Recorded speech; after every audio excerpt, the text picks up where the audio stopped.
Yes, Jim, what is it? Well, Mr. Evans, Miss Black wanted me to bring this to you. Oh?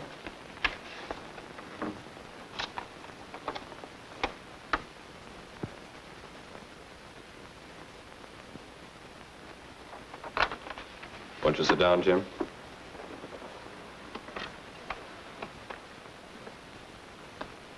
I understand you have an unusual pencil, Jim. Yes, sir. That is, it's nothing special. But you're rather proud of it. It has my name on it. I won it in an essay contest. May I see it?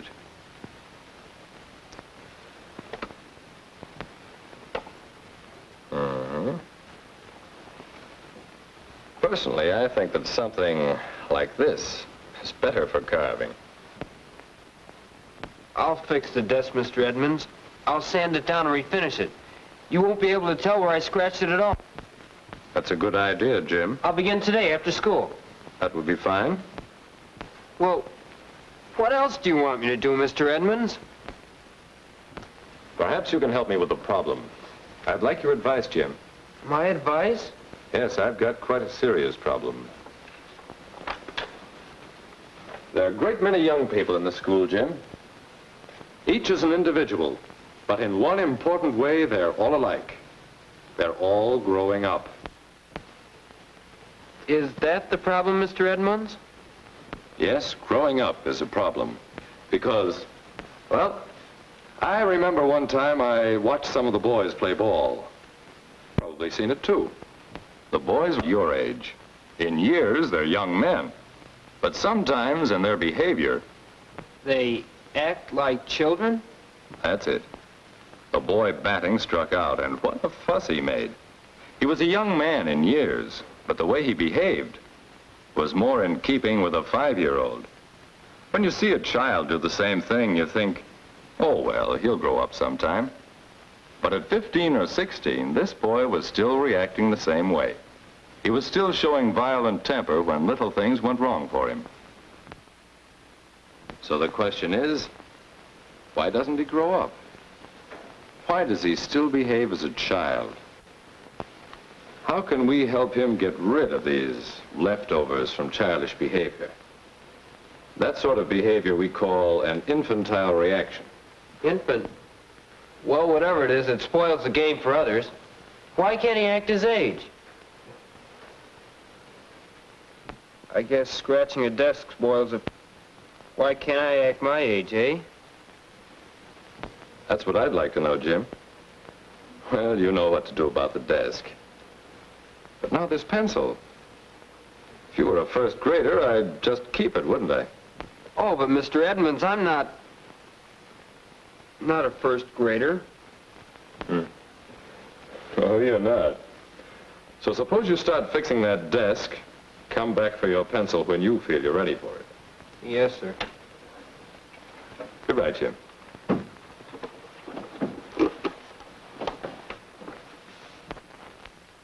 Why can't I act my age? That's a good one. Oh, well. Fix up the desk and forget about the whole thing. Pencil gone? Oh, yes. Maybe one of these pencils will do it.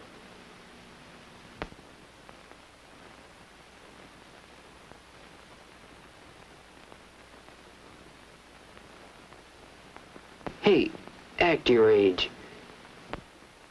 No use getting sore. That won't open the can. Hello? Oh, Mr. Olson.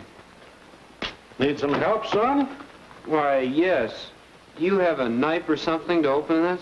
Yes, I guess so. I'm using yours to carve up a desk, I see. No, a pencil. A pencil? Bright crop of young fellows in this school. Every day think up a new way to act like babies. Never grow up. Still little boys playing with marbles. Pencils, knives, pulling girls' hair.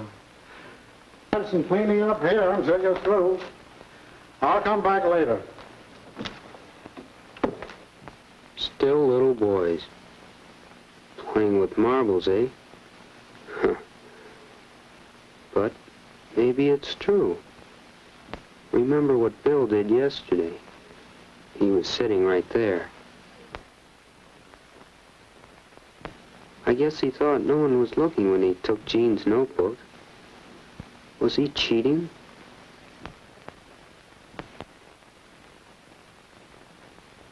That's a child's way out. Then there was Phyllis the other day. She seemed to be worrying about something, and when Miss Black called on her, and she wasn't ready with an answer, why, you'd have thought it was something terrible that had happened. She almost cried. Just like a little girl. Yeah, that's it. An infantile reaction. Why don't we act our age? I'm going to talk to Mr. Edmonds again. After school tomorrow. I've given it a lot of thought, and, well, I'm not the only one, Mr. Edmonds. Everyone seems to act childish sometimes, but I don't understand just why. Well, it's partly because of the way we grow up. Your body's growing up now, Jim. You're growing much taller these years. But it may be some years more before your shoulders really broaden out and you become fully grown. Growing up emotionally is much the same. Different parts of our personalities grow at different rates. Some of us never grow up entirely. So one side of a fellow's personality could be grown up, and another still infantile. Is that right? Yes. For example, you've seen the girl who always has to win an argument. Most of the time, she behaves like a young lady, but let someone disagree with her, well, she might just as well be 5 years old. We see reactions like this with young children. Then there's the fellow who can't take a joke. He laughs as hard as anyone at most jokes, but when the joke's on him, watch out. His 5-year-old brother would react the same way.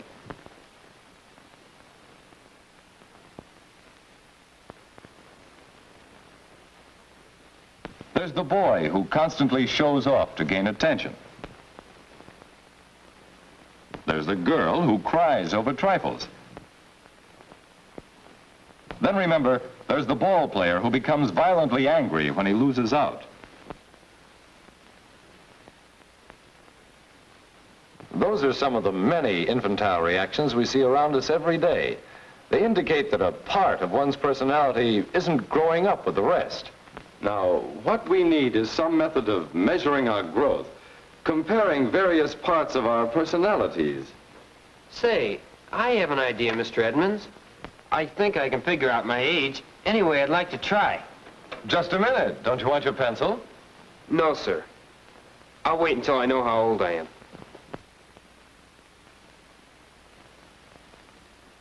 Let's see. How old am I? When someone disagrees with me? When someone pokes fun at me? When I want attention? When I am confused?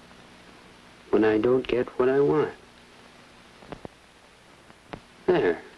I guess those are pretty important times to watch out for infantile reactions. Now to rate my age today, and then see how well I can grow. Oh, hello, Mr. Olson. You again? Carved up another desk already? No, I'm just trying to figure out how old I am. Ask your mother. No, I mean how old I am and the way I behave. Oh, don't rate yourself too high. I won't bother you, will I? No, this is too important.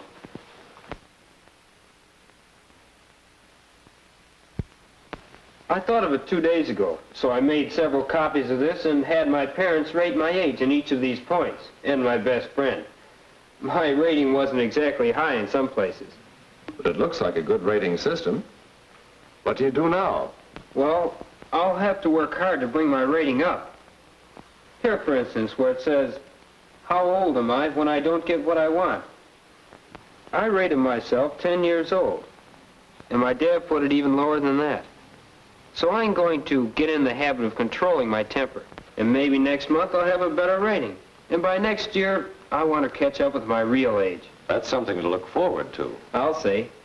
Well, I'm not going to tell you all my ratings, but I thought you might want a copy of this. I certainly would. I think everyone here should rate himself and have his friends rate him this way, to make sure he grows up evenly. And gets rid of those infantile reactions. I think I'd like my pencil back now. It's there on the desk. Oh, thanks. Thanks, Mr. Edmonds. Goodbye.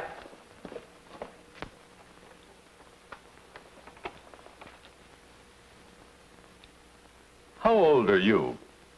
Wouldn't you like to try rating yourself on a sheet like this?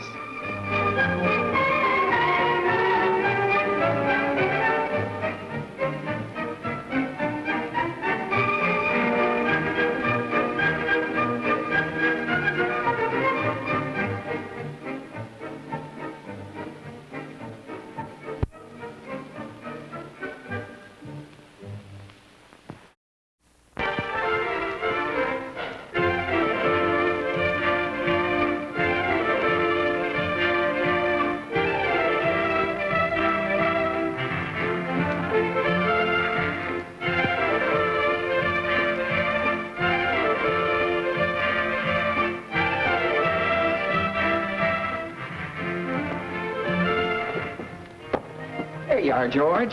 Thanks, Barry. It's sure swell of you to lend me all this stuff. Well, that's right, anything for a friend. And I won't eat it for 2 weeks. Oh, your friends are sure going to miss you, especially Lorraine. Say, that's some party she's planning for Saturday. Don't tell me. But I've been going on these camping trips with a family ever since I was a kid, and, well, you know how it is. Yeah, I know. Well, I'll see you in 2 weeks. Don't forget to send a postcard. So long. See ya.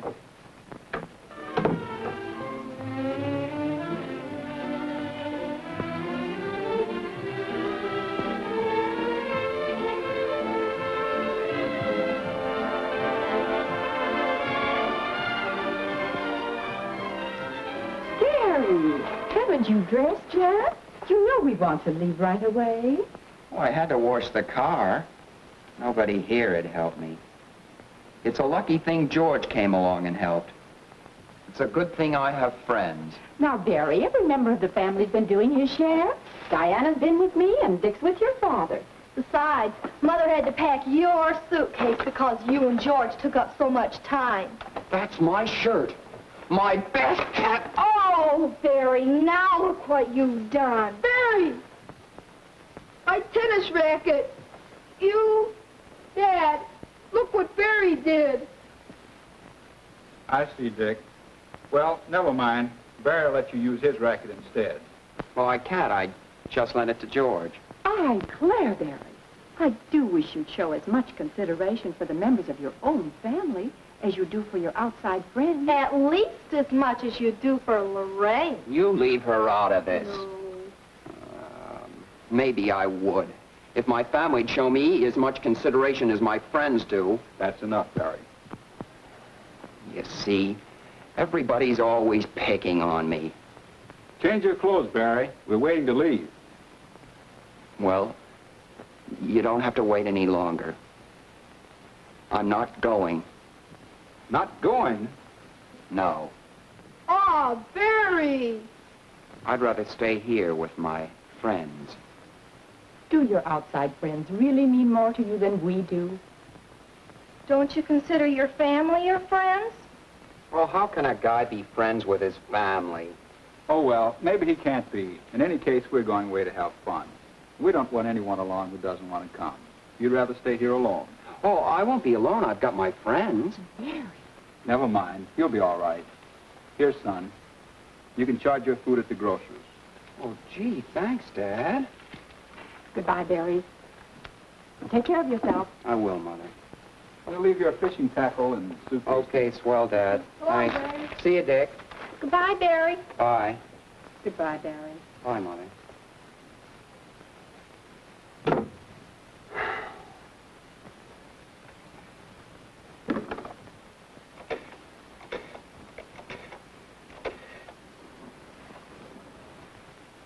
Hello? Lorraine? This is Barry. Yeah. Say, I'll be able to come to your party after all.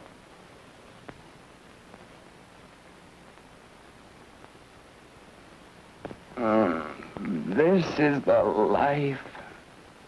Get up when you're good and ready. What day is it? Who knows?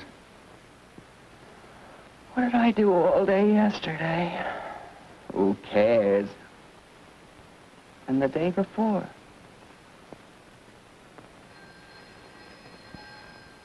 Must be one of my friends.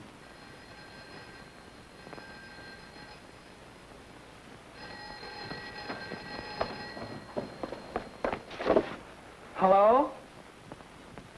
Oh, Freddie? No, Diane isn't here. She's gone away with the family. About 10 more days. All right, Freddie. What does he see in Diana? Running around with her shirt tail hanging out? Wonder what she's doing now. Getting in somebody's hair. And Dick. He's probably splashing around in the water, making a pest of himself. That's an idea. Get a gang and go swimming. Just my friends. No kids hanging around. And no parents telling us to be careful.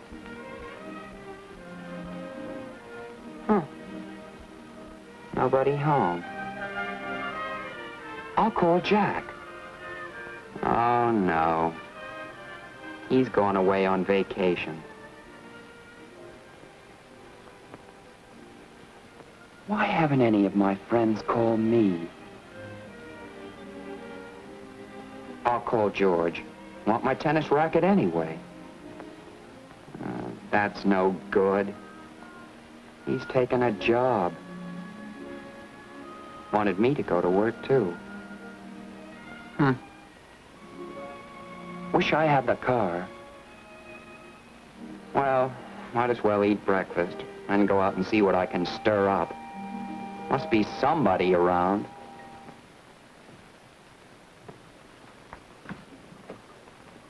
Come on in, George. Just for a minute. I promised the folks I'd come straight home from the movie.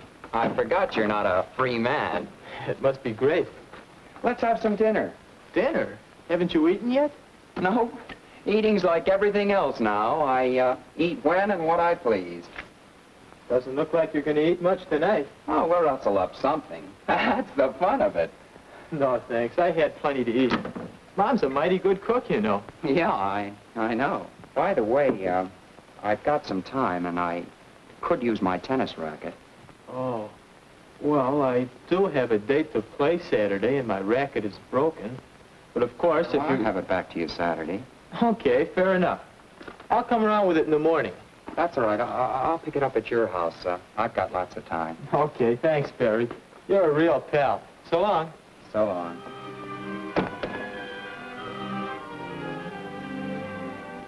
Real pal, am I? Huh.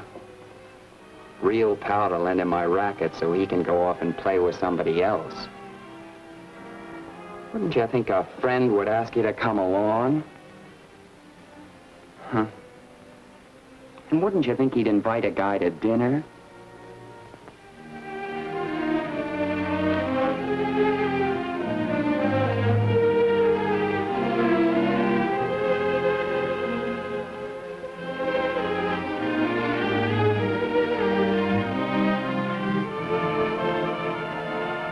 What are friends for, anyway?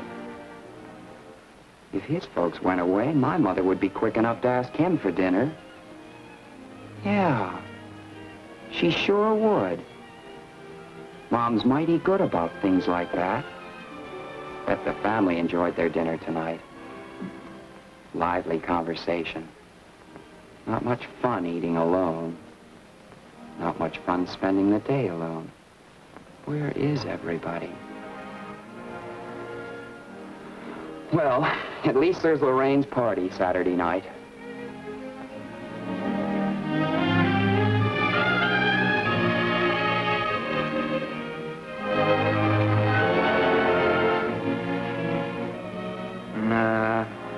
This is no good. Beans, beans, beans. I'll have to start eating in restaurants. With what? I should have asked Dad for more money. Nah, he wouldn't have given me any. I'll bet he would. Funny thing about Dad, he always comes through if you give him a chance.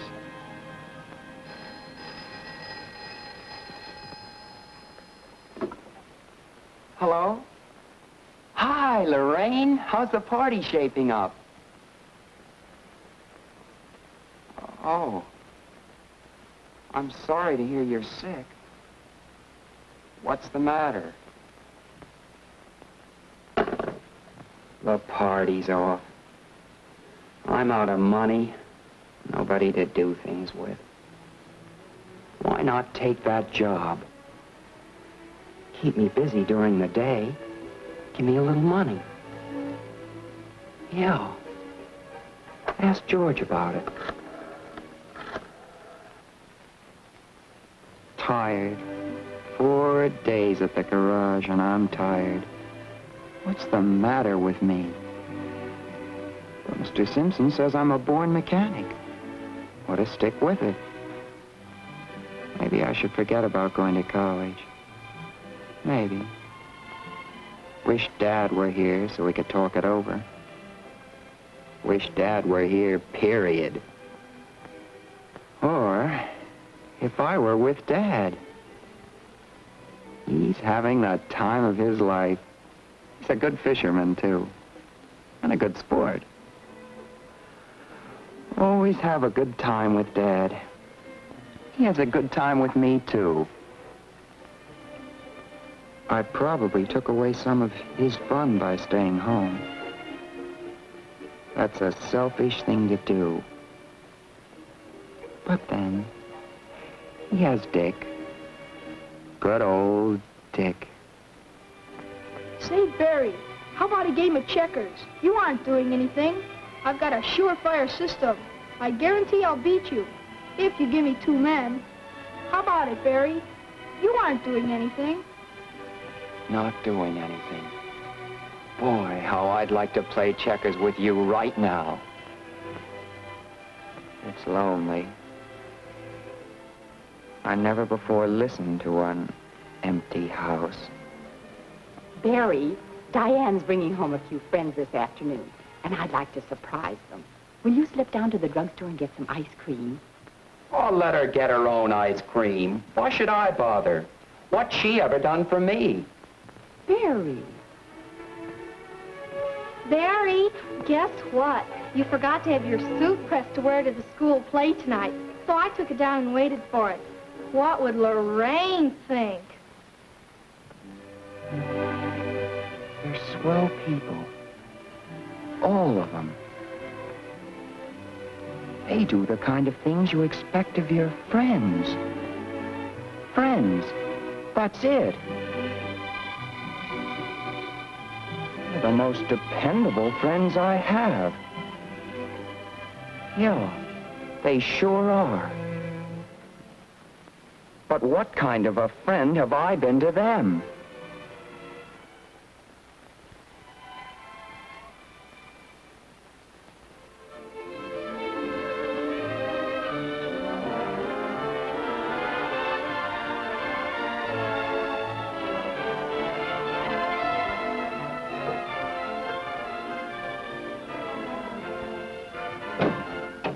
Hi there.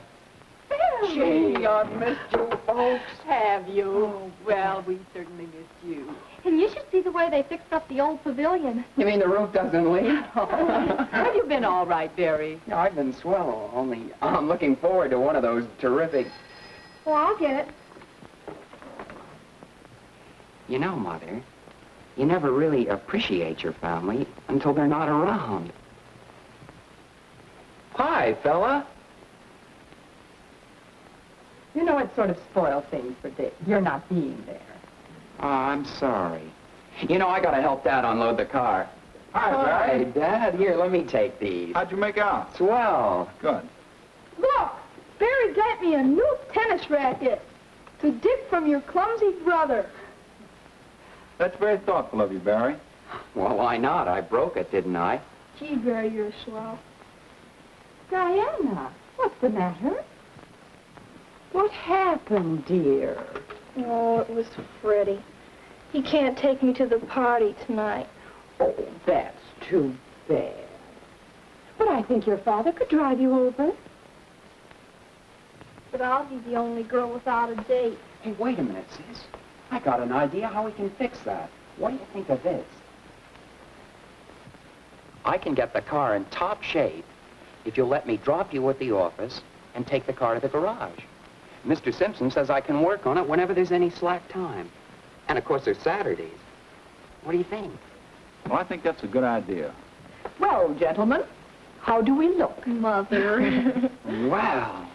Is that my sister? Well, no wonder all those fellas telephoned while you were away. Barry, are you sure you don't mind taking me to the party? Well, look, it was my idea, wasn't it?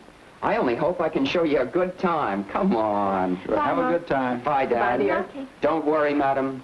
I'll bring your daughter home early. Goodbye. Go along.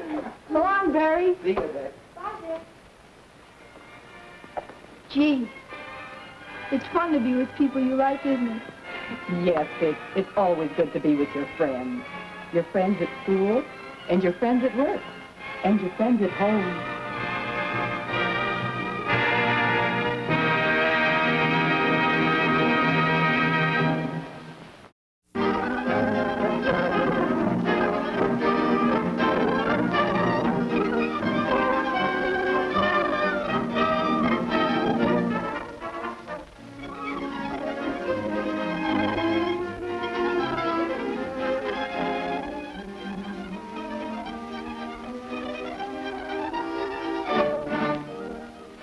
How's it coming? Oh, be careful, Warren.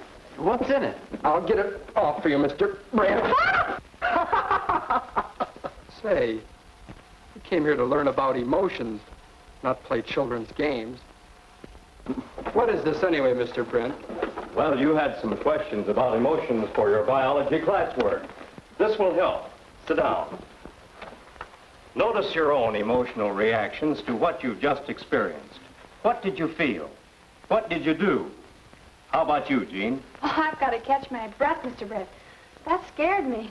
Warren, your reaction. Well, I think I feel kind of angry. You tricked us, you know. And you, Larry. Where did you get this thing? This is pretty clever.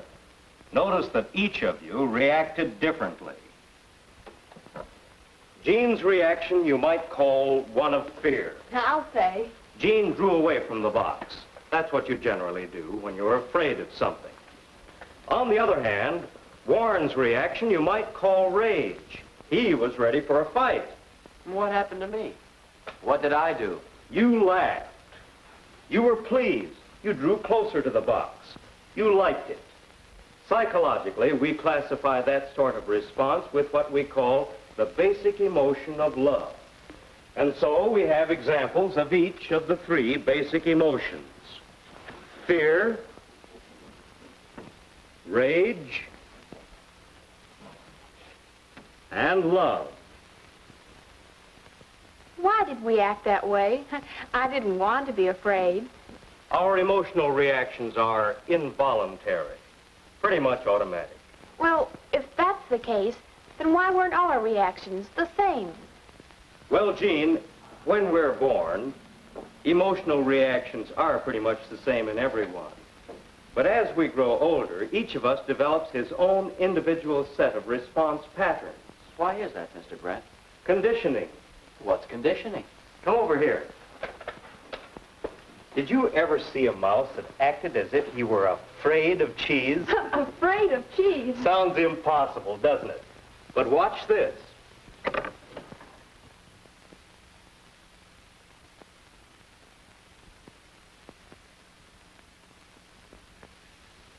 That's the strangest thing I've ever seen. Is that the result of conditioning, Mr. Brent? How did you do that? Well, we began several months ago with just a mouse, one that liked cheese.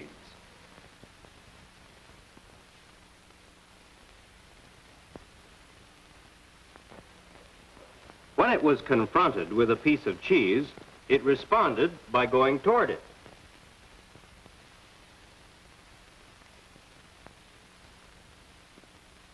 But when the mouse was given a mild electric shock as it approached the cheese, it responded by running back. After this procedure was repeated for some time, the mouse began to associate the cheese with the electric shock. And because he was afraid of the shock, the mouse was conditioned to be afraid of cheese.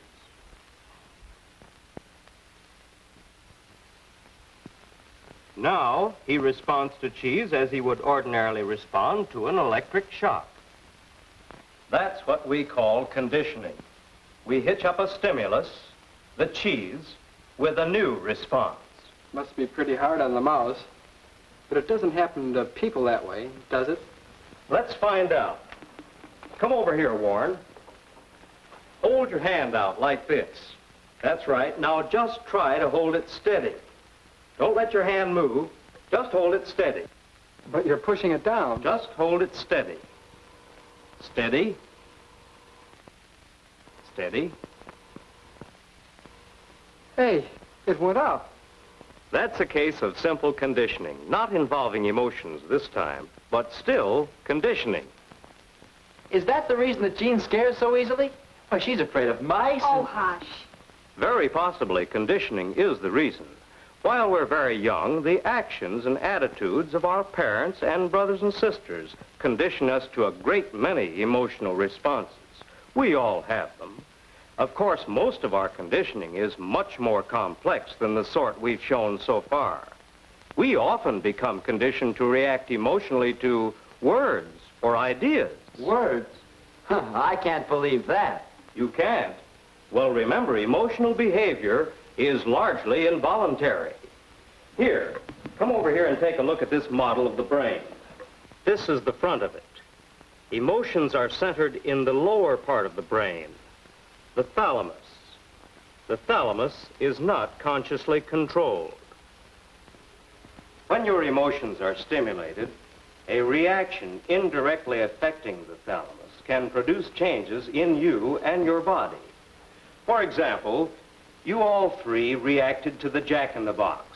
Your facial expressions and actions changed. And that was without any conscious effort or control, wasn't it? Mm-hmm. That's right. Well, in the same way, your reactions can produce involuntary changes within your body. For example, these glands may produce tears. That's common in emotional responses. Other glands, such as the adrenals and the liver, work harder.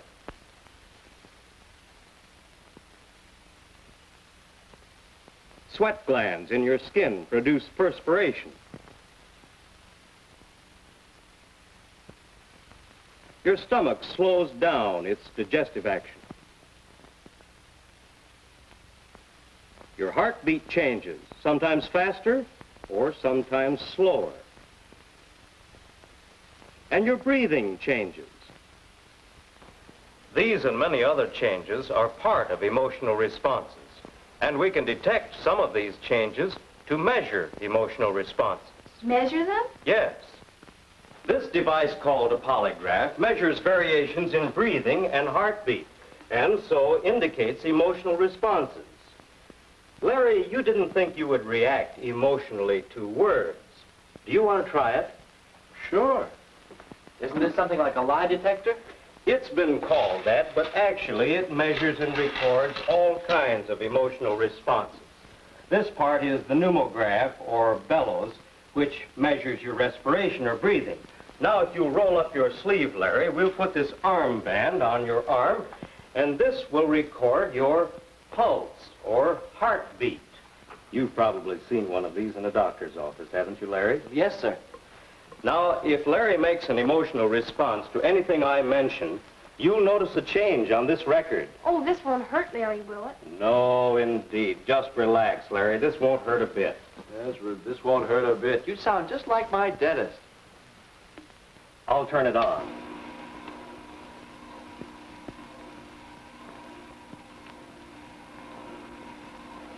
Notice how regular Larry's breathing is now and his pulse as the pens gradually fill in the graph.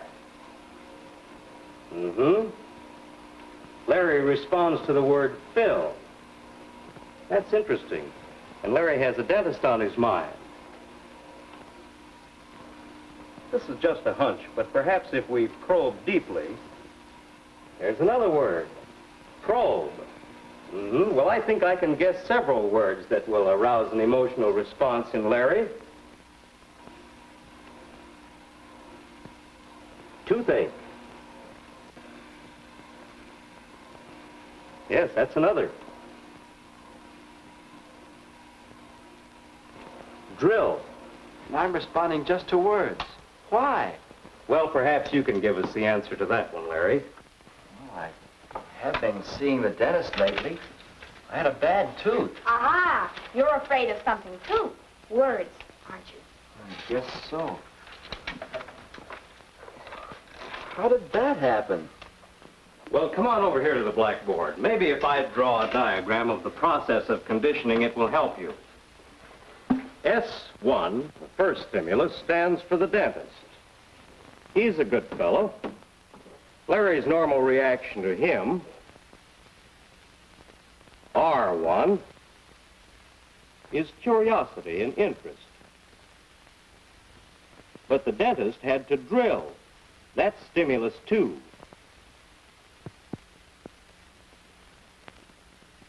And in this case, that caused pain. Response number 2. The normal response to pain is a desire to get away, a type of fear response. Each time Larry went to the dentist, it was something like the mouse and the cheese. The dentist stimulus became associated with the response of pain and fear, until Larry is conditioned to react to even words about the dentist with a pain-fear response. This conditioning may wear off after a while, or it may not. Emotional disturbances may ruin your appetite, make you nervous, even upset your stomach. Why, it's like running away from cheese. I can see where conditioning can be pretty unhealthy. That's true, Jean, but don't forget that conditioning can also be very useful. It's a good idea to be conditioned to stop whenever you see a red traffic light. Well, then we want to get rid of unhealthy conditioning? I don't want to be a scaredy cat all my life. That's right. You want to grow into a mature, balanced person. That's a matter of conditioning, too. Condition yourselves to make more mature responses. Now, let's review a bit. We have certain basic emotions which are controlled subconsciously. They are modified and changed by a process called conditioning. Now, by understanding conditioning and using it, we can more easily achieve emotional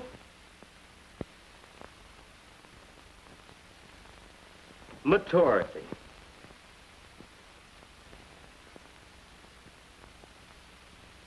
Let's remember what happened with the Jack-in-the-Box. Each of you made a different response, but all your responses were a little immature. Mature persons respond in a more balanced manner. That is, their responses include a little of each of the basic emotions. Enough fear for protection, a little anger or rage at being made foolish, a spark of the love response.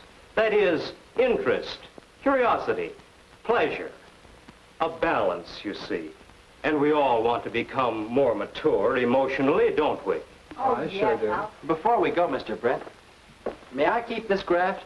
Yes, of course. I'm beginning to see now how important it is to understand your emotions. Thank you, Mr. Brett.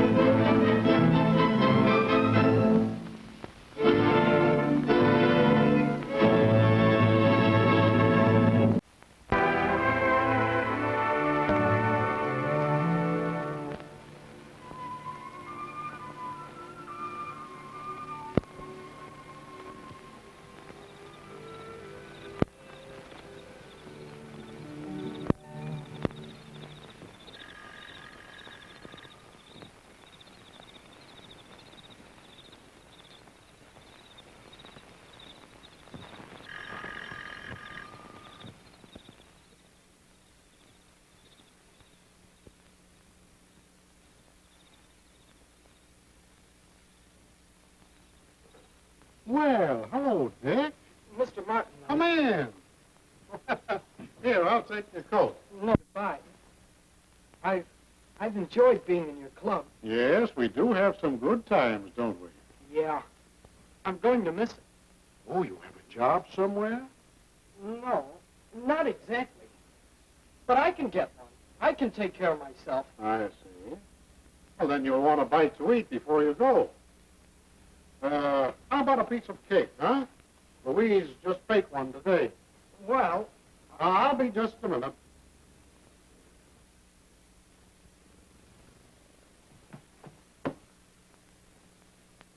Turn on the light in there, will you, Dick? all right.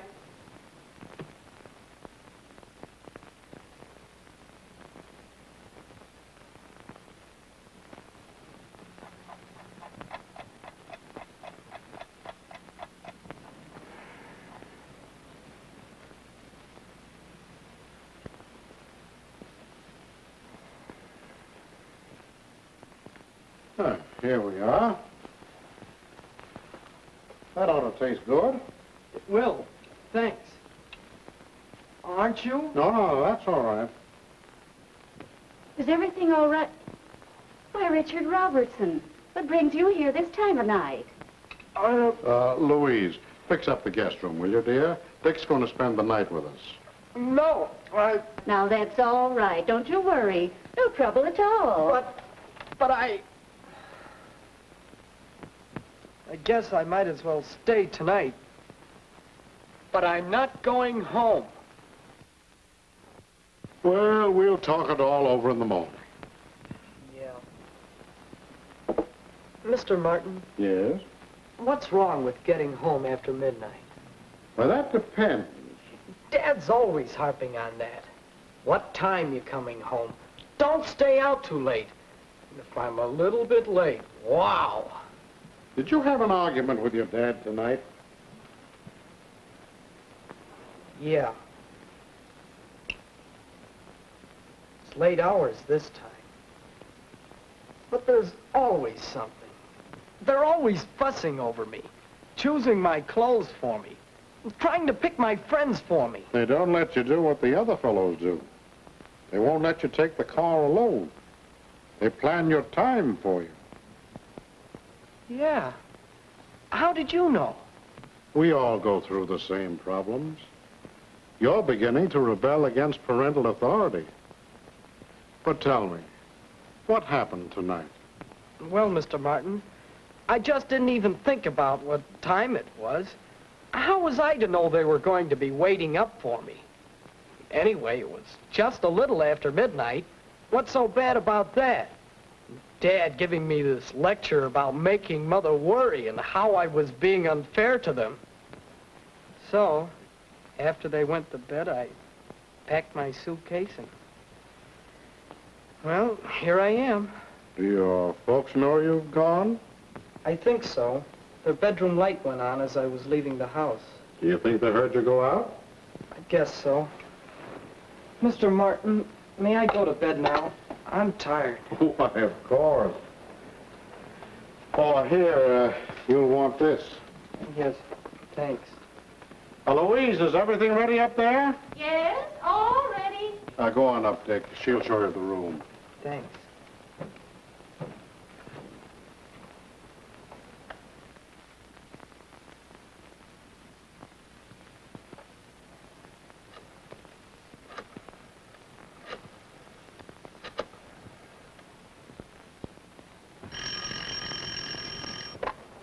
Hello? Just a moment. It's his club leader, Mr. Martin. Yes? What is it? Is it about Dick? Why, yes. I thought you'd want to know. Dick's here at our home. Well, Now, don't worry. You let us keep him here tonight, and then I can have a talk with him in the morning. Yes, I believe he'll want to come home then. well, all right, yes, thanks. I appreciate your help. Well, maybe you can do something with him. Yes, we'll see. Yes, goodbye.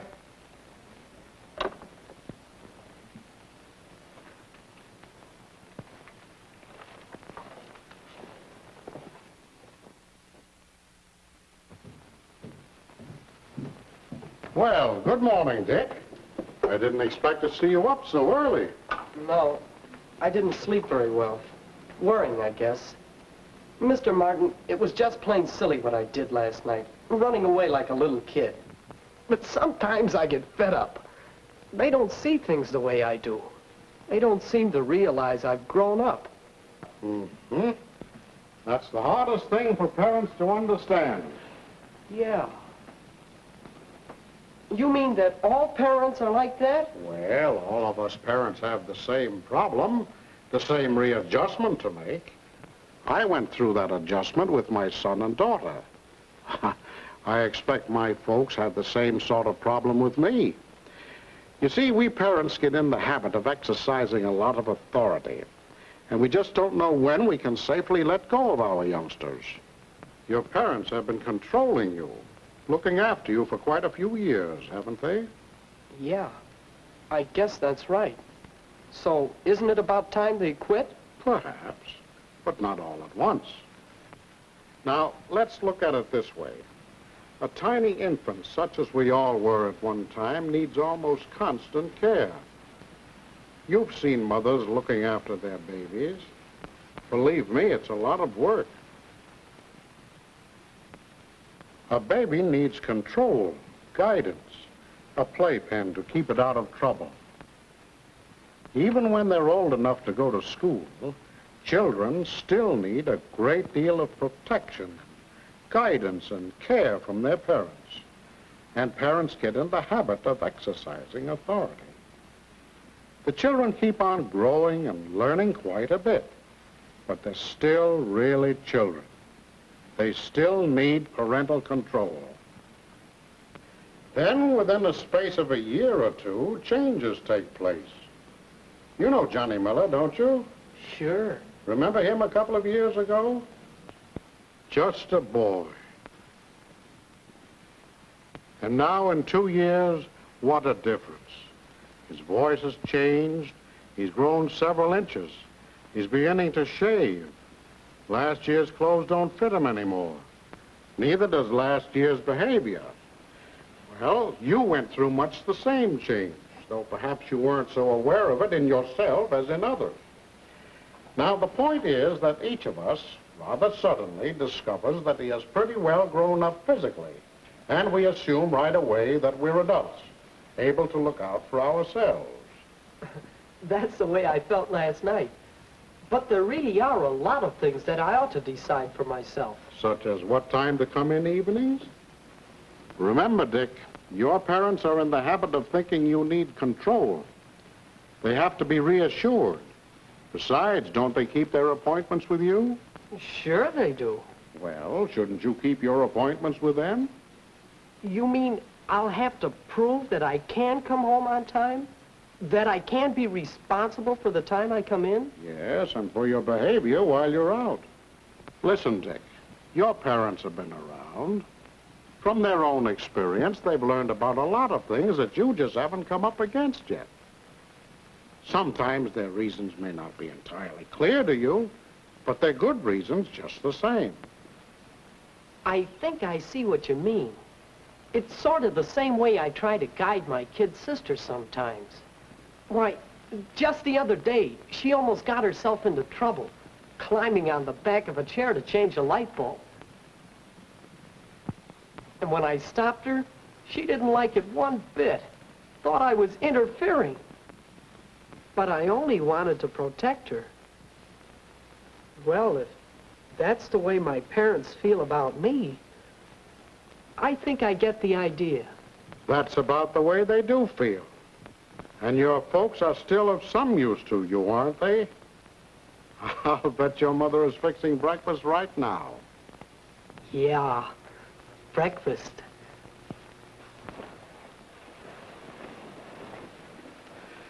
Come and talk to me whenever you like, son. Let me know how everything's going, huh? Yeah.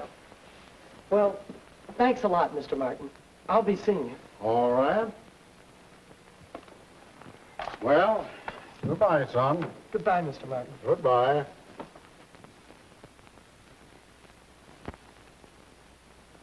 Well, Dick didn't run away from home after all. He went back home to face his problem squarely and to solve that problem, the problem of growing up and behaving as an adult. I telephoned Dick's father to explain the situation. And in the next few weeks, Dick and his parents came to a new understanding of each other. In the matter of hours, for example, Dick faithfully met his parents' requests until they were accustomed to the idea of his coming home on time. Then one Saturday evening, Dick spoke up like this. Mother, Dad, the gang and I are invited over to Frankie's after the show, so I'll be just a little late tonight. But I'll be home by 11:30 at the latest. Well, that'll be fine, son. Good night. Dick was gradually showing that he could assume responsibility for his own conduct. Because he behaved in a responsible manner, naturally his parents began to consult with Dick, giving him a more adult place in the family. For example, Dick and his dad worked together over Dick's plans for college, although previously Dick's dad had simply given instructions. And in this way, Dick's relationship with his parents changed. He was no longer a child controlled completely by his parents.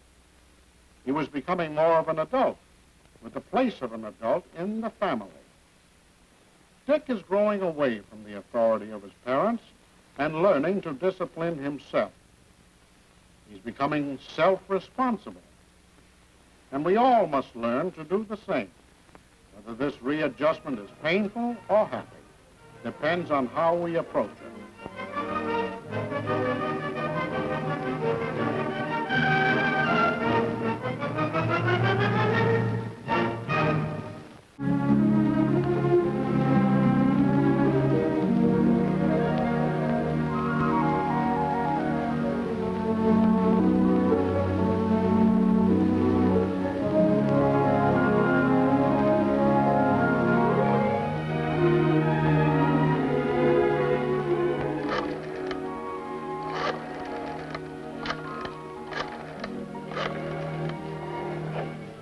Hello? May I please speak to Mary? Oh, it's you, Mary. This is Alice. Look, are you going out anywhere tonight? Why, I don't care much about going out. I know. I don't have a date either. Would you like to go to a movie? Well, thanks, Alice, but I don't feel like it tonight. Sure, but... Well, no, I just don't feel like it. Bye.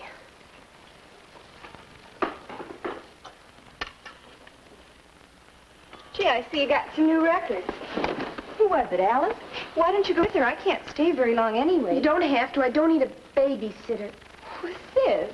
You know I didn't mean that. It's just, well, with Mom and Dad gone out and... Hey, babysitter, I need one a week from tonight, next Saturday. Could you... No. Okay, sis, if you've got a date. Oh, I don't have a date. It's just that I don't want to take any chances, that's all. All right, honey, I'll find someone else. You just think you will. Everybody's busy on Saturday nights but me. And don't try to tell me you ever sat at home either. Yes, Mary, I did sit home sometimes. I've had my share of dating slumps. Every girl has. You know something, Mary? There were lots of times that I can remember when you and I and Mom and Dad stayed home and played games, and Mom would make popcorn. It wasn't so bad. Other Saturdays, some of the girls would get together and spend the night. I remember one time 3 of us went down to the snack bar for a bite. There were lots of kids there, and that was kind of fun. Oh, yes, Mary. I've had dateless Saturdays, but I didn't sit around moping. I had friends. I guess you do, too.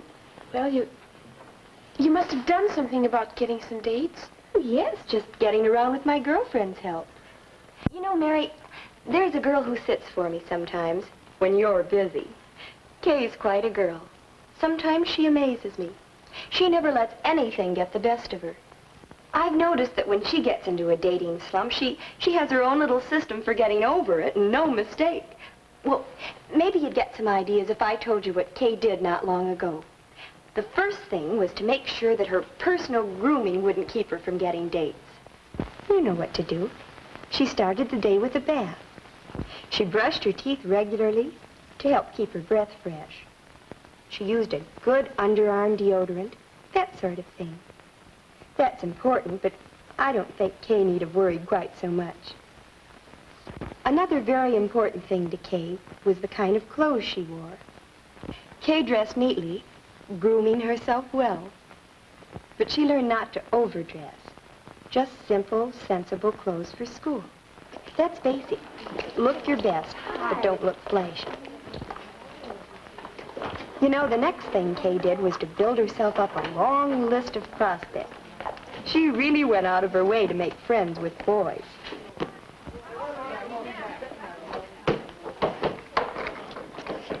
Oh, Alan, can you get my history book down for me up there? Yeah, sure. Thanks a lot, Alan. Okay.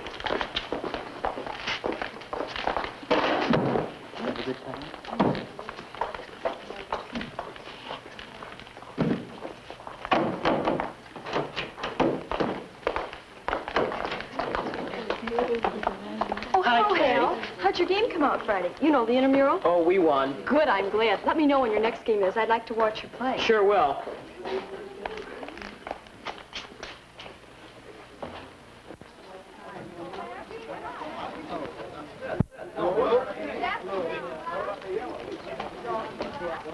Hi. Well, okay. Oh, hi, Chuck. I didn't notice you sitting there. Did you get your reading done for today? Uh-huh. Wasn't that an awful assignment? I didn't translate one page of it. The one on 90...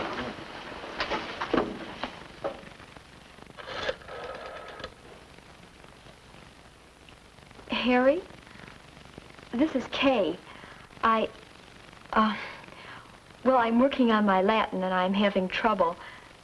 You're always so good at it. Couldn't we... I mean, would you like to help me? Sure. See you at study period tomorrow. Tomorrow? Thanks a lot, Harry. Yeah, that's swell.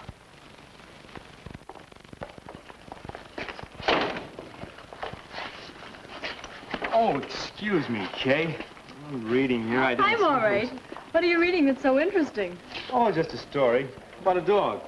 Oh, I'd like to read it. Can I borrow that magazine when you're through with it? Sure, glad to. Do you have a dog? No, we can't keep one where we live. Oh. Say, you know, Butch would like you a lot. He goes for men. Butch? Oh, your dog. I've seen you walking with it. Are you going down this way? Yes, I have to talk to Miss Green. Oh, I'll come along with you. Swell. Well, as I said, Kay got busy making friends with everyone, particularly the boys, and letting them know she was fun to know. She found out that just being where the gang was a big help. So she began to have quite a few dating prospects. Well, I don't know if I could do all those things. After all, that was going pretty far to call up that boy. Well, I didn't say I approved of everything Kay did, nor did I say everything worked well for her. In fact, she didn't seem to be getting any place until she decided to put herself out a little for others. Yeah, all lined up for the party? All except for the cleanup committee. I just can't get anybody to do the dirty work. What dirty work? Can I help? Well, it's the cleanup committee. I don't know if you'd... I'll do it. Someone has to clean up after a party. I'll be glad to. Well, then, you're chairman. Thanks. Let me know when I'm supposed to get busy. Oh, and I may have to ask you for some help. Put me on that committee, too, pal. Oh, excuse me. Oh, hi, sis. Hi. You know Buzz here, don't you? Sure. Hello, Buzz. Hey. I'm helping him do his history. He's going to help me with those math problems. Oh, do you like math, Buzz? It's all right, but...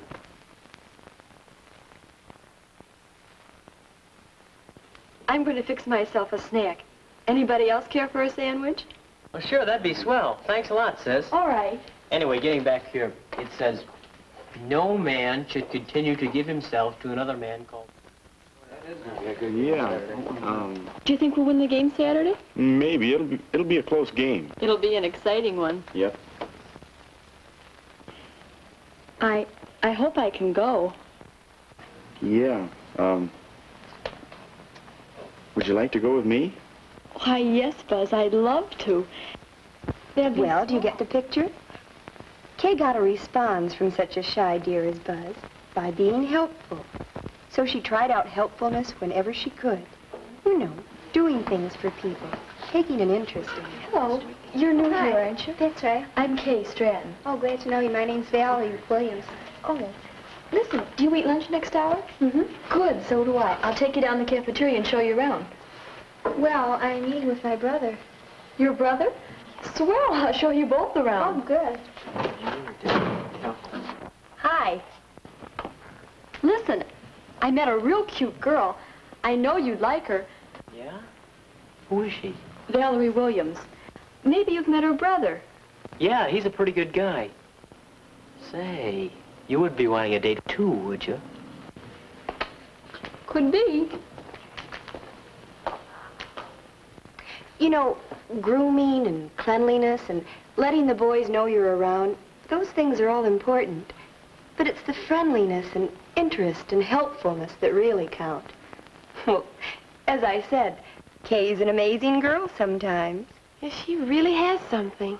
Of course, that's only the beginning. Now, for example, just getting out on that one date with Buzz gave Kay chances to get other dates.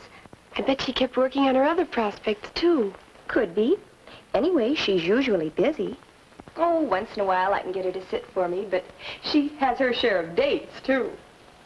Oh, my goodness. Now I do have to get going.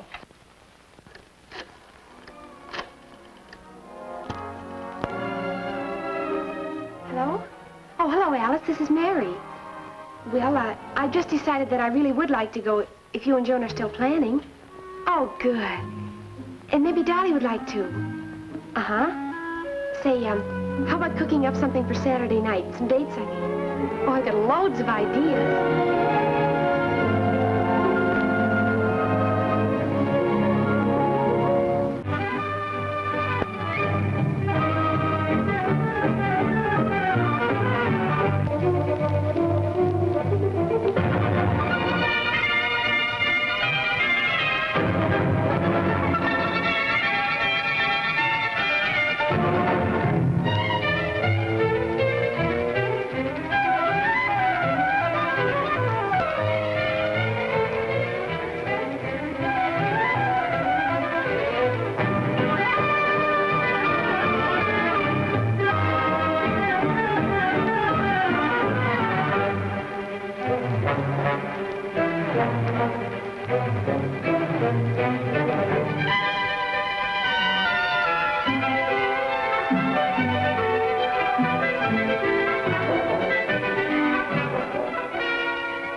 The flood is really bad.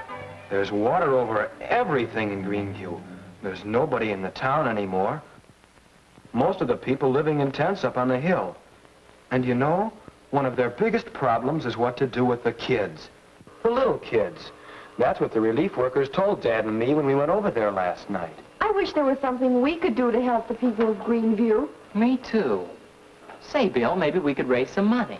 Now, how much money do you think we could raise? We could try. You might be surprised at how But much that's we being could... taken care of. They have food and clothing and tents set up. We ought to be able to do something. That's what I think. Oh, it's too big a thing for us. What do you mean, too big? Of course we can't take on the whole flood. But I'm still thinking about the little kids. They'll be wandering around, getting in the way. If they only had some toys. Wait a minute. Not toys. Why not? Couldn't we collect some old toys, repair them, and send them to Greenview? Just like Santa Claus, huh? Bill, will that really help? The relief worker at Greenview said so. Then I'm willing. Suits me. I think it's a wonderful idea. How about it, Harry? I still think it's kid stuff, but... Well, if we're all agreed, it won't cost very much to round up some old toys and repair them. And if we can get some help, it won't take very long. But we'll be doing something important. Who is the leader of this group? Well, that's easy to see. What has he done to become the leader? Couldn't Jack have done the same? Or perhaps Betty? Or even Sue? Probably so, but in this situation, It was Bill who sensed the need and understood that the group did want to help, and he proposed something worthwhile. So the group accepted Bill as their leader. His first step was to define the job, to obtain agreement on a purpose. Now let's see how he handles the second step, delegating responsibilities. Now, how shall we go about it? Where can we work? Well, how about the industrial arts room? I can bring some paints and brushes. Loads of them at home. Good. Jack, you get permission to use the industrial arts room after school tomorrow. Oh, and arrange for some tools, will you? Sue, you get the paints and brushes. Where do I fit in? Well, you and Betty and I can get some other kids to help, and we'll go out after some old toys. And we'll start work tomorrow. Come on, let's go. Oh, boy, that was The job of gathering materials for the Toys for Greenview project went well. The work was planned.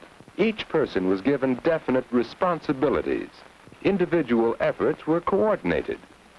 Get toys and more toys, together with paints and brushes and tools, and cartons for shipping. It was a big job for the group. But they did the job because leadership helped them work together. Hi, Bill. Are we all set to work? I'll say. We've done all right so far. Look at that stack of toys. Good enough, but we better pitch right in if we want to get done. Say, didn't Harry come with you? Oh, no, but what's the difference? He'd just be in the way. We can use all the help we can get. We'll get along all right. Come on, let's get started. A lot of the toys don't need anything more than paint. And a few of them need only a little fixing. Suppose you girls start painting right away, and Jack and I'll do the repairing. All right, Bill. We'll see if it works. Well, if it isn't the Santa Claus Club, how's it going? Lots of dolls for the little boys? We did all right. Where were you? Well, I couldn't make it. Important business, no doubt. Yes, it was. More important than wasting my time playing Santa Claus. Harry, we could use your help. You're doing all right. You don't need me. I don't know. A lot of these toys are in pretty bad shape. I'm afraid we'll have to throw some away. You can patch them up if you really try. Well, take this boat. How could anybody fix that? Simple enough. You can do it. Can't you? Let me have it. Do you have any doweling? Sure. It's on the shelf. You mind, Jack?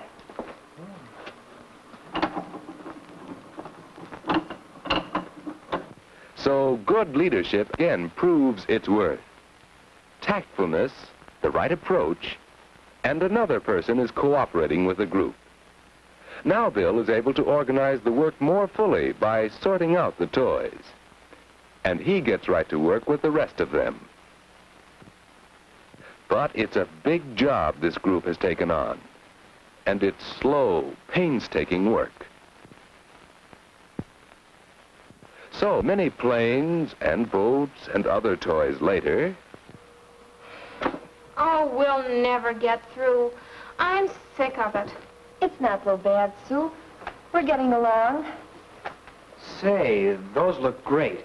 I bet the kids in green get a real bang out of them. Thanks, Bill, but honestly, I don't think I can paint one more thing. We have been painting for a long time. But you don't want to give it... Look, twins. Let's see, we'll have to give them some character. Now, a line or two here or there, like so. A dash of paint. A dot or two. And there. Which twin are you going to be? I'm smiling. But look, the repair work is nearly finished, and all these are left to paint. It'll take us hours to finish. I've got an idea. Harry, you can finish the repairs by yourself, can't you? Sure I can, Jack. Then Bill and I could pitch in right now and help paint. Well, what do you think, Bill? Sounds like a good idea to me. Let's do it. All right. We'll see who's the champion toy painter. And we'll get done in a hurry. Now, who is the leader in this group? In a way, Jack has taken the lead. His enthusiasm, his suggestions are urging the group forward. And what of Bill? He showed intelligent leadership in listening to criticism and suggestions, in overcoming the group's discouragement and holding them together on the job.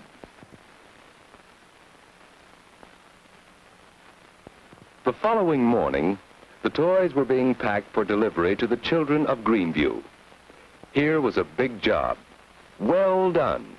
For good leadership saw the problem, provided a plan of action, delegated the responsibilities, and furnished encouragement, tact, and patience. In this small group, the leadership is spontaneous and informal. But in larger, more formal groups, where the leaders may be elected, the qualities of good leadership are the same. In times of crisis, we recognize the need for leadership, but also in our everyday activities, in class, in planning social events, in sports and games. Wherever a group of people assemble or work together, leadership is needed. And who are the leaders?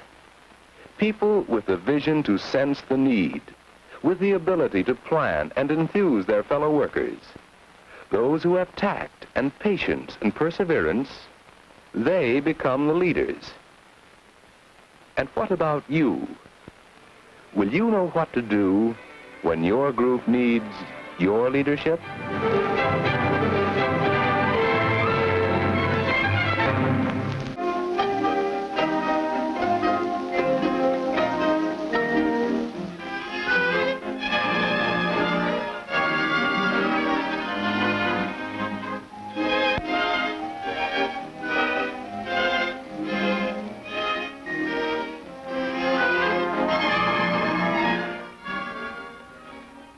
This is a story about what to do on a date. It begins one early summer afternoon. It begins with Jeff and Kay and Nick.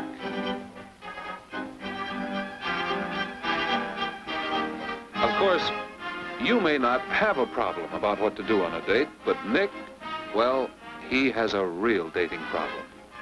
If he took Kay out on a date, what would they do? Where would they go?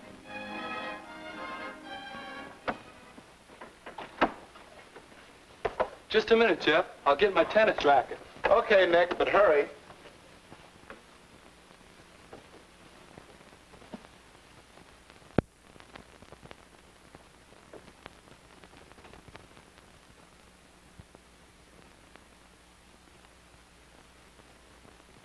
Hey, what about asking Kay to come to the community center to fix up that scavenger sale? Place to take a girl on a date? Helping to fix up the scavenger sale? Is it? Why not? On a first date? First date? Yeah. Well, Kay's a swell girl. I was thinking of calling her. Maybe ask her to the show Friday. Good picture, wagon train. Well, hurry up and call her and let's get going. I still have to get my things yet.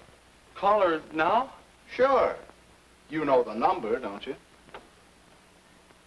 Okay.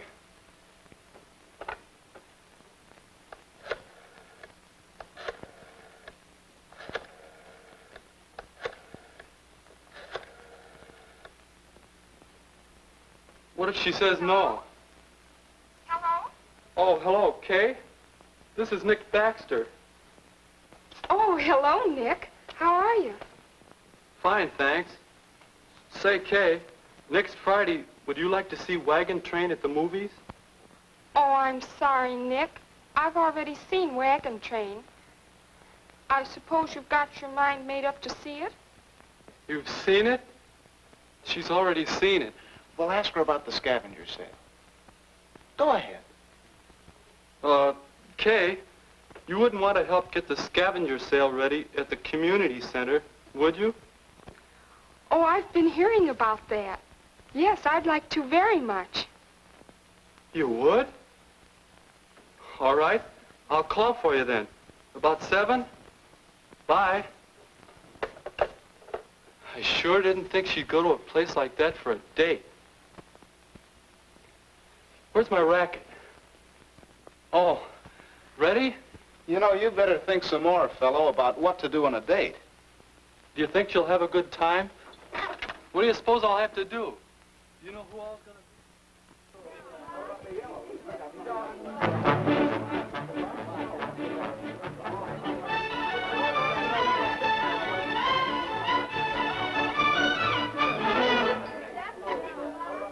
Now, you may not have thought of this sort of thing as a place to take a date, but it looks like it could be fun.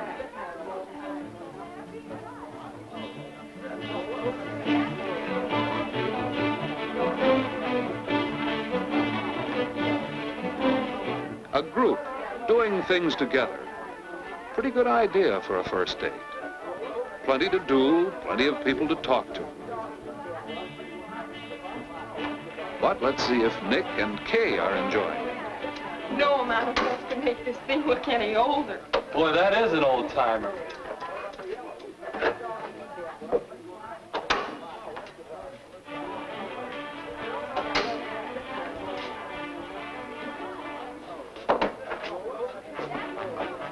Nick, can you help me put the sign up? Oh, sure. I can't quite reach that far. How's this? That's about right. Thanks.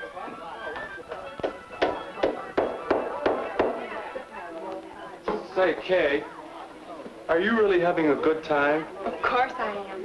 I'm glad you thought of coming here. So am I. I mean, yes, it was a good idea. Okay. How about helping with refreshments for the gang? All right.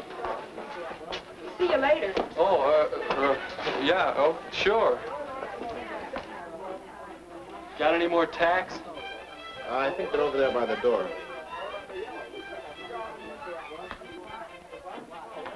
Yes, it was a good idea to come here. How does Jeff get ideas like that? Hey, what's this? Maybe this is where Jeff gets ideas. A list of coming activities. A bike trip. That could be a lot of fun. A chance to do things with a group, to get acquainted. It does look like a good time, if your partner likes it. Would Kay enjoy a bike trip? Or a weenie roast? Another group date. A chance to learn the give and take of working and playing together. Not much arranging needed, not much expense, and that can be important. Could be a fine date, if Kay would like it. Wonder if she'd like to go to a baseball game. A date that's not too involved, one you can carry through comfortably. And there are all sorts of other sports events, inexpensive dates, most of them. Swimming meets, for example. You can find many good ideas for dates. Dates that give you a good chance to get acquainted. And dates that you don't have to worry too much about in advance. It was a good deal coming here tonight, double dating with Jeff and Phyllis. When all four are good friends and enjoy the same things, double dates can be lots of fun. Or you can ask Kay to go on dates with you alone, if you plan for what she enjoys. Hey, you loafer. What are you doing over there? You're right there. Fine thing. As soon as Kay isn't around to supervise, you go off on a vacation. You know, Maestro, I don't think your date ideas are so original. What? About what to do on a date, I mean. But what I'd like to know is, how can you figure out what a girl would like to do? A certain girl, I mean. Well, you might ask her. Yeah, Nick's looking for you. Is he good company? He always seems so quiet. We get along all right. He's got a good sense of humor, and we haven't run out of things to say yet. He's kind of cute. You gonna date him again? I don't know. Besides, he hasn't asked me. George, get out of there. I'm hungry. If you want to do something, take the Cokes out there. Okay, come on, here you go. All set? I think so. Come and get it, everybody. Come on, we eat. Let's go. Eat at your own ribs. Hi, stranger. I decided to come out of hiding. Say, this looks good. You make the sandwiches? Glad we will get you no place. Boy, this one's the one. Where shall we go? Drive. How about over here? Oh, fine.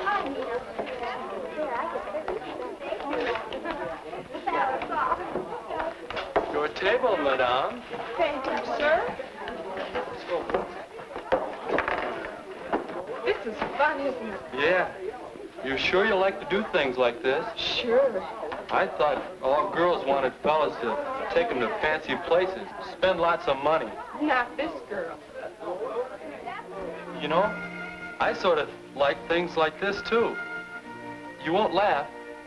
I like to go on bicycle trips, too. Do you? And miniature golf. Do you like that?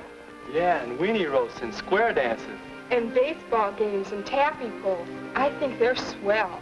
Say, you like to do lots of things, don't you? Say, Kay, next Friday there's going to be a weenie roast, or there'll be a bowling party if you'd rather do that. Or we could go to the band concert. Oh, I'd enjoy going to the weenie roast very much. Unless you'd rather go bowling. No, I'd rather go to the weenie roast. If Jeff goes with Phyllis, we could double date with them. Hey, Nick, hey, come on, we're gonna break open the ice cream. Okay, be right there. Is it all right then, about Friday? Yes, Nick, it's a date. Yes, there are lots of things to do on dates. If you know how to look for them, if you plan them with the other person in mind, and if you really try to make sure each date's a good time. If you do these things, you'll know what to do on your date.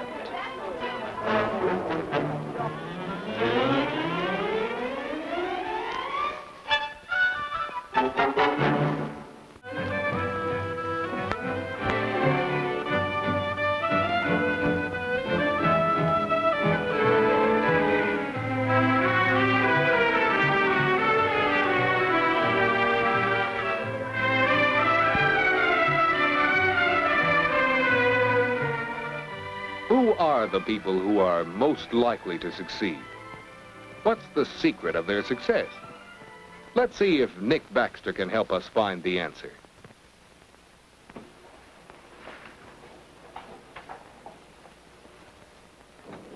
Say, Nick, what are you doing?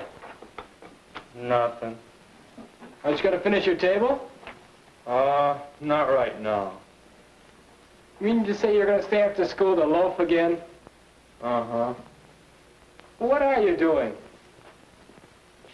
Oh, reading that article I wrote for the paper. Pretty good, huh? Why don't I ever get chosen for something like this? Most likely to succeed. Huh. What have these kids got that I haven't got anyway? So that's it. Did you read the rest of the article? You know, I interviewed these kids and, well, it was really interesting what they had to tell me.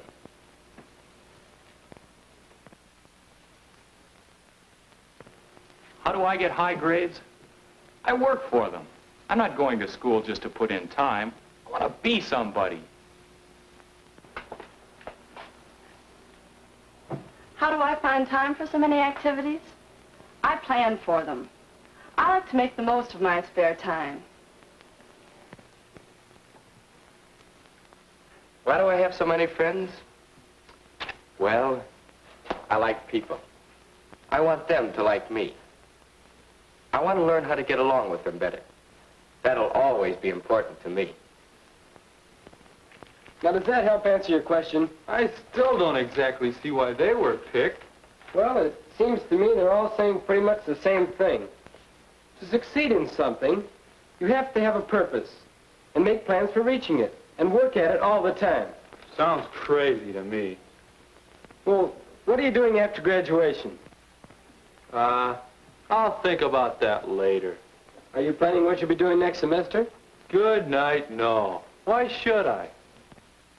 Well, what about next month or next week? I don't know. What's the idea? Well, what are you doing this afternoon? Nothing. There's nothing to do. If I go home, there'll be homework, or work to do around the house, or something. I'm tired of it. Brother, you do need a purpose and a plan. You should be working on your future right now. Well, have you ever figured out what you'll be like in a few years? Why don't you look ahead? Don't preach at me. Purpose. Plans. Looking ahead. As if you could tell what you'll be like in a few years. Or can you? What about Ed? He'll probably wind up as a scientist. That's what he's aiming for. And he studies hard. Maybe you can figure that Jean will be pretty active in clubs and things, because she's pretty active now. And, well, Terry would sure do all right in politics with that knack he has of making friends. Well, I suppose you can figure out where some people are headed for, but... Say, Don. Yeah? Suppose you could look ahead like you said. Do you suppose you could figure what I'm going to be like in a few years? That's not hard. Judging by the way you're going, I'd vote you least likely to succeed. The guy without any purpose or any plan. You're liable to end up just being a drifter. Maybe even a bum. A bum?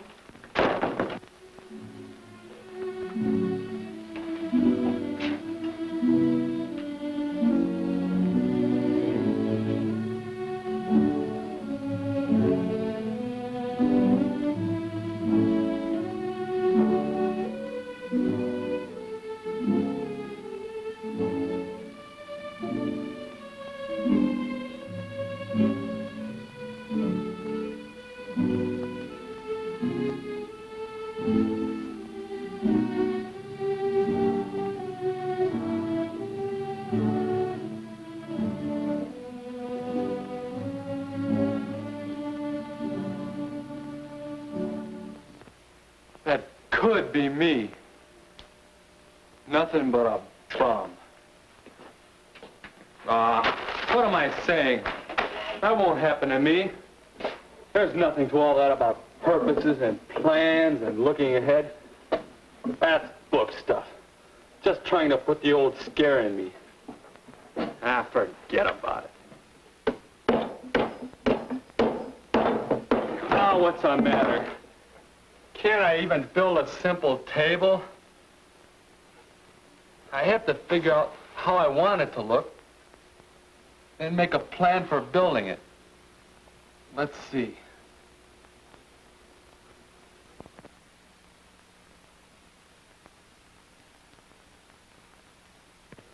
There. That's the way I want it to look. Now I have to figure out just how to make it. Length, width, height.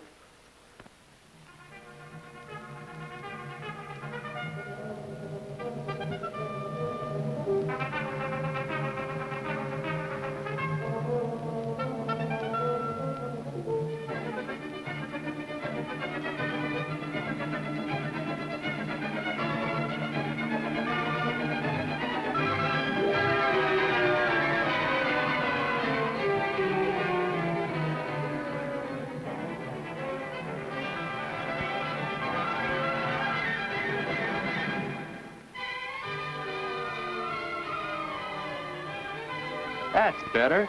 Now I've done something the way it ought to be done. It started to shape up as soon as I made these sketches. When I saw how I wanted it to look and made plans for building it.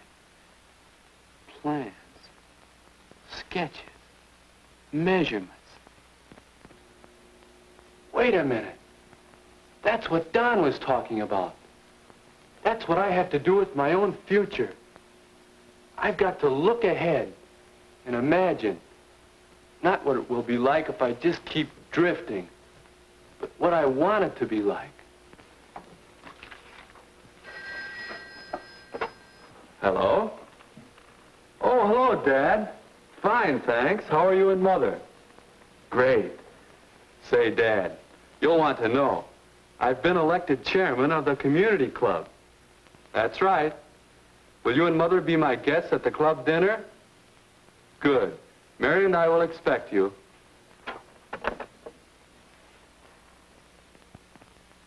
Yes, I want a future that's something like that.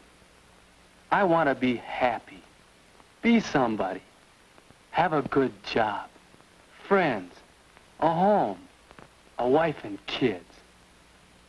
But how do I get there? If that's my purpose, how do I reach it? How? Detailed plans of how to achieve my purpose. And I'd better be getting at it right now. I can write them down, add to them as I go along, change them even. But the important thing is having plans, plans to work with. Yes, Nick is learning the importance of looking ahead. He's making some decisions about the kind of future he wants and some plans to reach it. Nick wants a happy home life in the future. So he is finding out how his own family works right now and why it gets along so well. Nick wants a successful vocational life. So he's getting some idea of the kind of work he wants to do. And he's studying harder to bring his grades up. And Nick wants a rich social life in the future.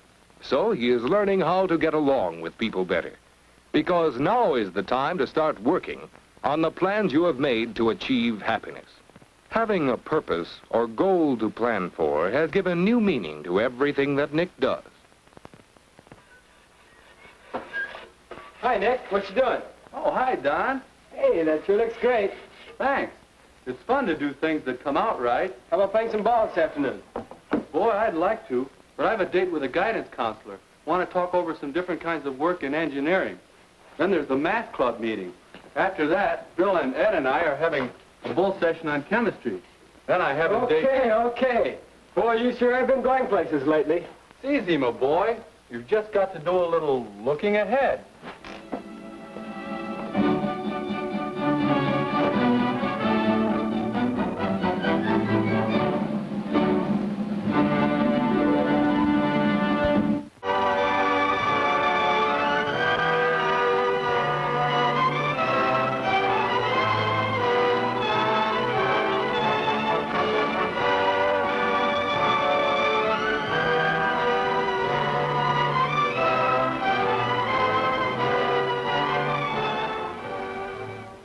No one was more surprised than Mr. Heineman when he heard the news.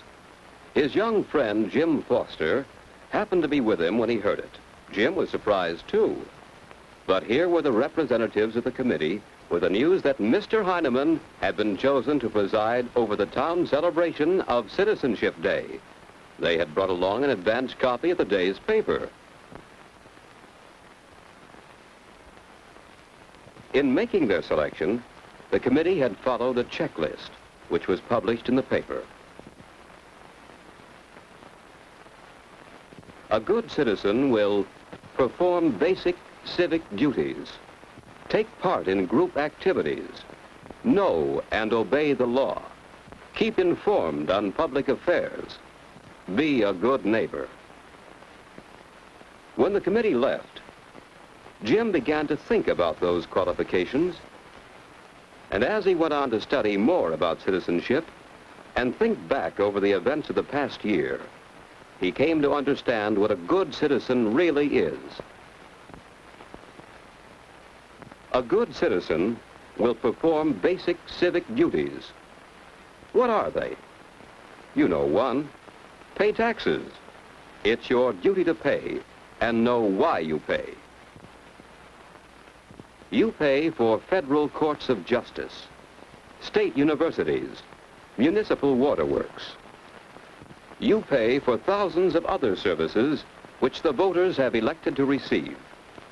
Before you complain about taxes, think how much it would cost if each of us had to buy these services separately. Ask yourself which of these benefits you'd care to sacrifice. Would you close the local library? Let the state highways go to ruin? Forget about national defense? There is a second basic civic duty. Your duty to serve on the jury goes with your right to trial by jury. It's also your opportunity to learn your own rights and privileges under law. Along with these basic duties comes the duty and privilege of voting, and voting intelligently. This meant a great deal to Jim. When I'm old enough to vote, I'll use my ballot for all it's worth. I'll listen to the claims of all parties and all candidates. Then I'll try to get behind the vague promises and the alibis and get the facts so I can judge the real issues and the real candidates. And I'll be willing to get out and work for good candidates.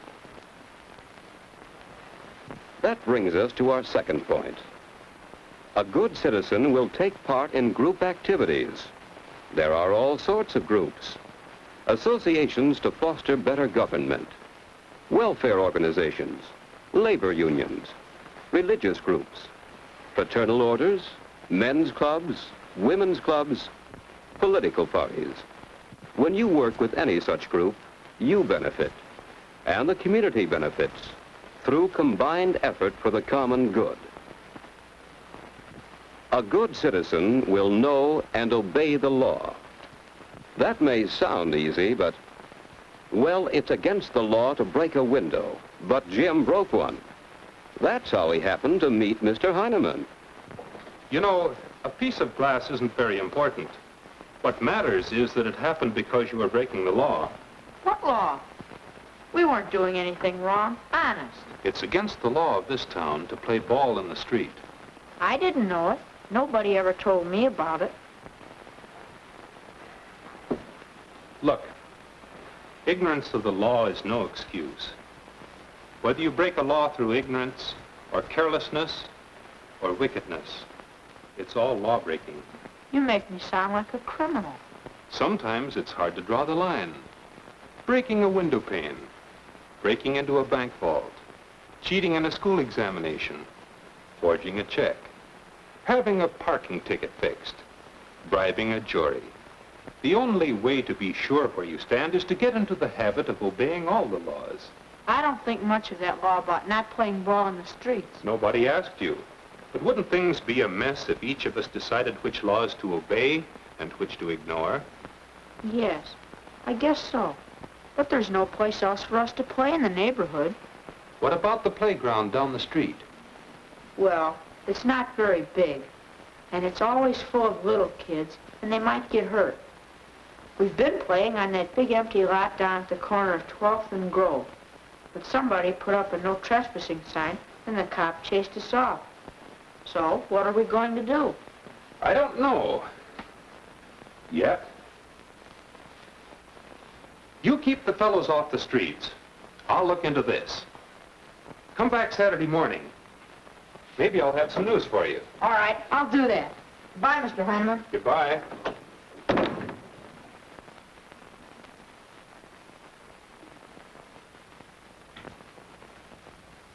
Say, that's a neat job you're doing. All the fellas chipped in to buy the glass. That's good. But as I was saying, I had a talk with Mr. Carpenter, who owns that property where you fellows used to play ball. Trouble was, the neighbors were complaining that you ran all over their property, tearing up their lawns and breaking shrubs and flowers. Did you? Well, yes, I guess so. Well, I'm afraid they had every right to do as they did, call upon the law to protect their property. There, how's that? Very good. Say, you're quite the handyman. But where does that leave us with a place to play? I've been looking into that. Come on in.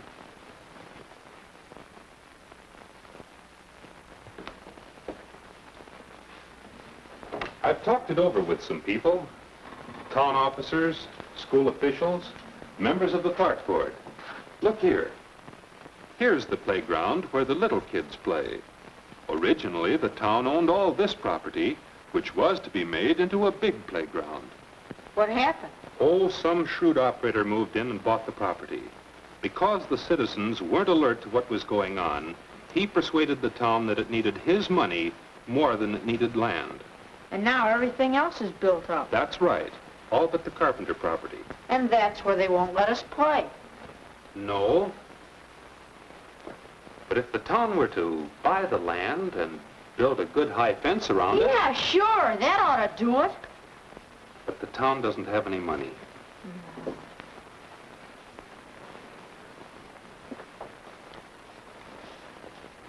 Thought it sounded too good. You know, you're like a lot of other citizens in this town and everywhere. You haven't taken the trouble to inform yourself about how democratic government operates. What's that got to do with it? The way is wide open for citizens to get what they want from their government. All we want is a place to play. It's a good thing you want. Good for you and good for the community. So I think we can get it for you. You can? I said we can, if we're willing to work for it. I'll work for it. What do I do? So we can have our playing field. See this petition? We have to get signatures so they can hold a referendum at the next town election. Gee, that's great. Therefore, be it resolved that this organization go on record as favoring the proposal to float a bond issue to provide a playground. And for a few more pennies on your tax bill, your children will have a safe place to play. You will vote on our side, won't you, Mrs. Stein? Why, yes, I will.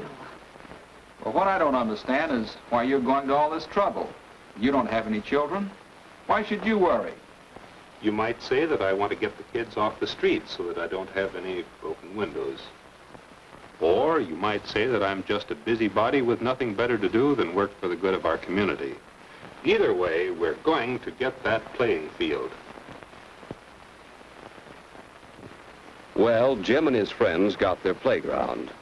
They got it mainly because Mr. Heineman knew how to go about it and went to work to help them get it. That's what it means to keep informed on public affairs and be a good neighbor. So it's really not surprising, after all, that Mr. Heineman was named first citizen of the town. He meets every test of good citizenship as outlined in the checklist. How about you? Are you a good citizen?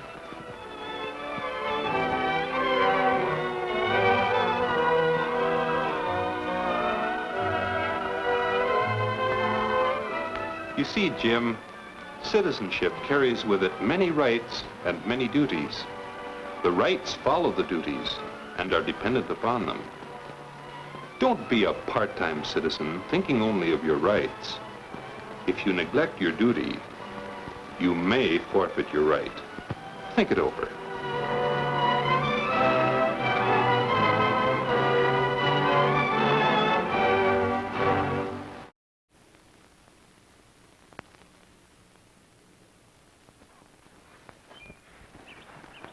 Your parents let you? Yeah, for sure. How many guys do you see going? I don't know. 6. Each raft holds 2. We could have 3 rafts. Is it dangerous? You chicken? Yeah, right. Well, there's some rapids, but they say you can handle it if you're in shape. Well, we'll cover for you. Thanks a lot. How much is it going to cost? Well, we got to rent rafts and get about 4 days' worth of food. I don't know. Well, how much are the boats? $35 a week. Sounds like a winner. Yeah, I guess. Hey, do you want to try and bring some girls? I think it'd be a lot more fun with just guys. You know, Men against nature. Roughing it. All right. Looks hairy, huh? Yeah. You know, this is going to be fantastic. I've always wanted to do it. Me too. Who else can we get to go? Reardon? Yeah. I think he's going away with his parents. Well, how about Belson? Yeah, he'd be good. What about McBride? He's coming over later. No. I thought you liked him. I don't know. Well, he's done a lot of camping. I'd rather not go with him, okay? Well, how come? 'Cause he's queer. Huh? I don't want to go with him, man. He's a fag. Well, how do you know? What? Well, the McBride's a fag. You can tell. Hey, how about Baker? You know, I bet you he'd like to go rafting. I never would have guessed. What? The McBride's queer. Have you ever seen him with a girl? Yeah, a couple of times. No, man. I mean with a girlfriend. No, but that doesn't make a guy a fag, does it? Mickey told me that McBride made it with a guy at a party. You're kidding. Well, what did he do? You know. No. What? He just did it, that's all. What more do you need to know? Well, does doing it once make a guy a fag? How should I know? I'll bet you it does in McBride's case, though. Really? Would a straight guy do that? Well, maybe once. Just to try it. Would you? No, but... Well, there you go. Look, the guy is a fag. Hey, who else you think we could get to go?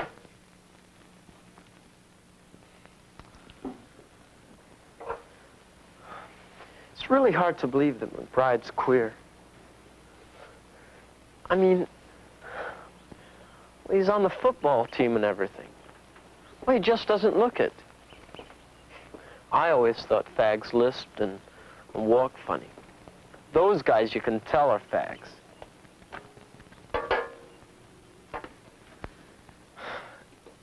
There's just something about him. Haven't you ever noticed it? No. Well, look carefully, man. He's always touching guys when he talks to them. That doesn't make him queer, does it? Well, a lot of guys do that. It's the way he does it. You know. I don't know. Well, I do. Look, he hangs out with Wiseman and he hangs out with Foster. Now, if those two guys aren't fags, I don't know who is. What makes a guy turn fag? Oh, man, I don't know. They get perverted. It's hard to think of McBride as a pervert. I don't believe it. Look, he makes me really uncomfortable.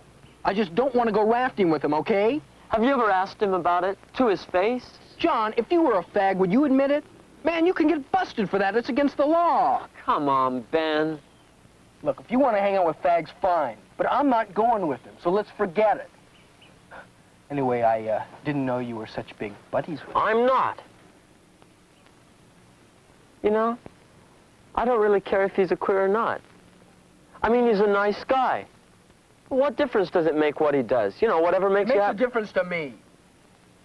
Yeah, I know. It's really weird. Are you sure what Mickey told you is true? Hey, you want to go rafting or not? Yeah, I want to go rafting. Well, then what are you making such a big deal for? Me? Well, you're the guy who's making the big deal.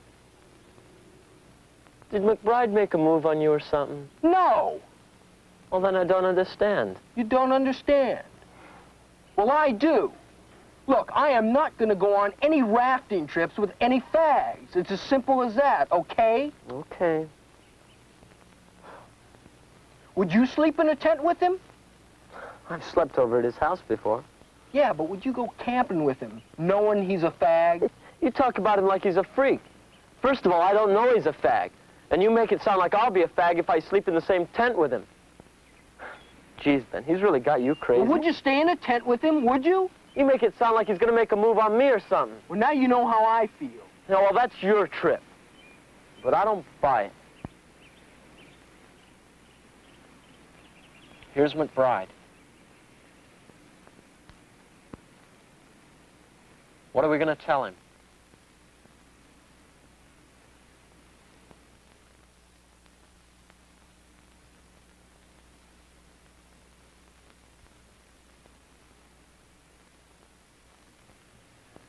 This film was made with the hope that it would start a free and open discussion in the classroom. Well, frankly, we were a little uncertain about it. It's not easy to get an open discussion going on any kind of sexuality.